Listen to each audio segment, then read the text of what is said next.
year in and year out. No matter what kind of floor it is, a pool deck, a driveway, a garage, what are customers asking? And the first thing that customers are asking is, what kind of products do you use?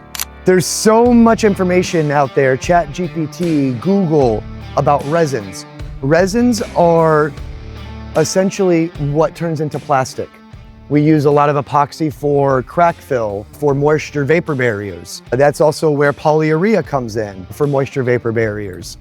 We use polys-aspartic that doesn't yellow, that gives you a very high performance experience on the floor. That's it. These resins right here in these three names is about all we ever mess with in the industry. There's nothing proprietary, there's nothing secretive about it, but I'm proud. We are proud as concrete surface pros to share with you what products we're using and why. Why are we using a polyurea slow cure? Why would we want to switch to a polyurea regular cure? Why are we using epoxy specifically for a crack repair? Why are we using this UTW gloss polyurethane as a top coat? All of that matters. All of that is intentional. And once you understand the products that you're wanting to purchase or get installed on your floor, when you ultimately call these companies and are setting up appointments, that's what everybody asks. Do you use epoxy? Because they think epoxy is bad.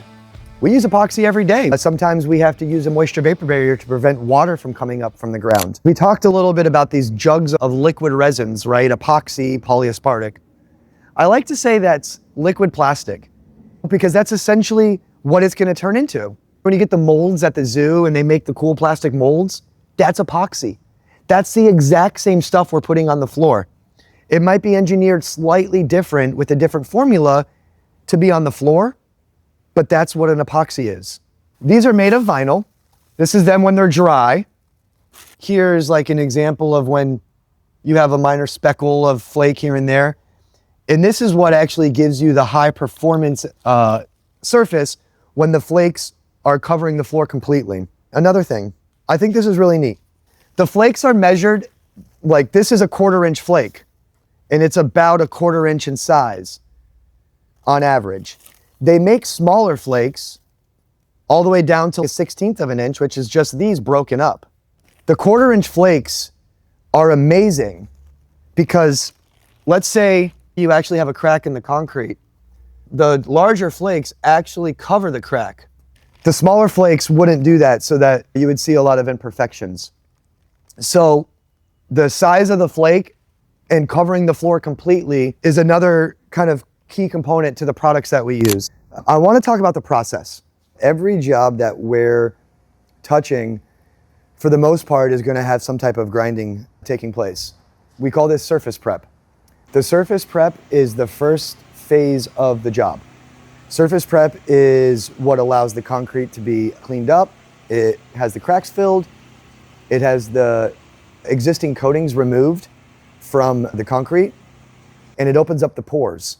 And what I mean by opening up the pores, when you start grinding it, you'll notice how the scratch patterns have started to eat into this part here. This part here is not a good type of surface to bond to. And I want to circle back to some of the DIY stuff with the Home Depot and the Lowe's materials. When you're not grinding the concrete with this equipment and you have this smoother concrete finish right here versus what the grinder would do and scratch the concrete up, the material isn't going to stick to this. And that's further reasons why a lot of the DIY jobs, when people are trying to do it themselves, go into the hardware store, why it's not working. Because so much importance is in the surface prep. That's why every single one of these machines exists. Starting with surface prep and how important surface prep is and how much we emphasize surface prep. We emphasize that just as much as we emphasize the types of resins or the flakes or even the decorative concrete for the ones that still want to do decorative concrete around their pool deck or something. We're going to expound on all the different key points that I made today because we didn't go into too much detail. But if you're asking questions, that's good because that's where it starts. If you enjoyed all the pro tips that I gave you today and that we shared, I've supplied a PDF in the description below that you can go ahead and click, and it'll give you all the information. Remember, when you become a professional at something, the only way to go from there is to share it. That's what we're doing.